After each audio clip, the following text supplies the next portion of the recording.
আসসালামু আলাইকুম, বিসমিল্লাহির রহমানির রহিম। আব্দুল মিডিয়া ইউটিউব চ্যানেলের পক্ষ থেকে দর্শক আপনাদের সবাইকে সাদর আমন্ত্রণ। আশা করি সবাই ভালো আছেন। দেশ এবং দেশের বাইরে যে যেখান থেকে আমাদের এই ফার্মিং প্রতিবেদনটি দেখতেছেন, এগ্রিকালচার প্রতিবেদনটি, সবাইকে এই অন্তরস্থল থেকে ধন্যবাদ জানিয়ে শুরু করছি আজকের প্রতিবেদন। দর্শক আসতে আসতে আমাদের কৃষক ভাইয়ের জমিতে এসে দাঁড়াইছি। এই যে দেখতেছেন ধান রোপণ করছে, ইরি ধান। সেই ধানের জমিতে সার দিতেছে, যে দেখাইতেছি আপনাদেরকে। কি সার? ইউরিয়া সার। এই যে এই সুন্দর সার উনি মানে ছিটাইতেছেন, এই মতো সময় আসে দাঁড়াইছি। যাই হোক, আপনি যে সুন্দর ধান দেখতেছি, ধান লাগাইছেন, চারা লাগানোর সময় মানে কতদিন হলো লাগাইছেন? মোটামুটি ধরেন 1 মাসের মতন হয়েছে আর কি। 1 মাসের মতো হয়েছে দর্শক। আচ্ছা, এখানে কতটুক জায়গা চাষ করছেন? ধরেন 1 বিঘা হবো। 1 বিঘা।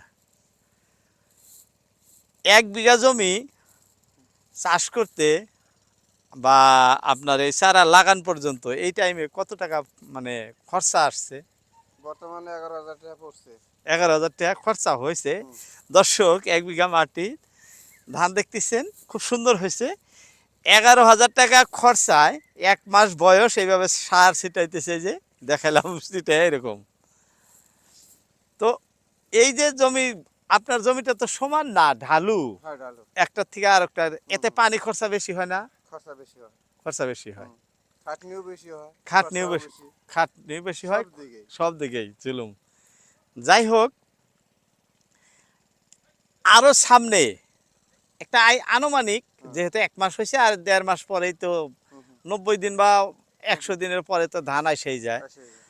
এবারে প্রতি বছরই কি আপনি এই চাষ করেন, না খালি এইবার প্রথম? না, প্রত্যেক বছরই। প্রতি বছরই। তো আগামী আরো করছেন, তাতে 1 বিঘা মাটি এভারেজ কত টাকা খরচা আসে? মোটামুটি ধরেন অতিরিক্ত হয় না, মোটামুটি 15-16 হাজার টাকা বিঘা যায় আর কি। 15-16 হাজার টাকা। তবে ধান যদি ভালো হয়, আপনার যদি ফলন ভালো হয়, এটা কি জাতের? এই যে ধানটা লাগাইছেন, এটা কি জাতের ধান? এই ধানটা 23-24।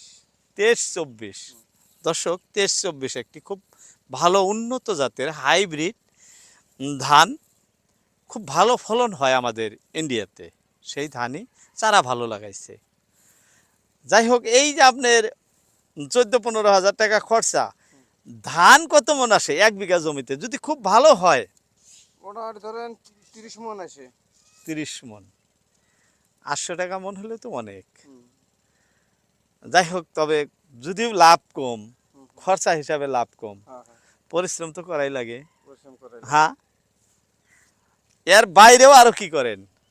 এর বাইরে ধরেন এখানে ধরেন মানে 1 বিঘা করছি। হ্যাঁ, আবার ওই উমরা আরো 1 বিঘা করছি।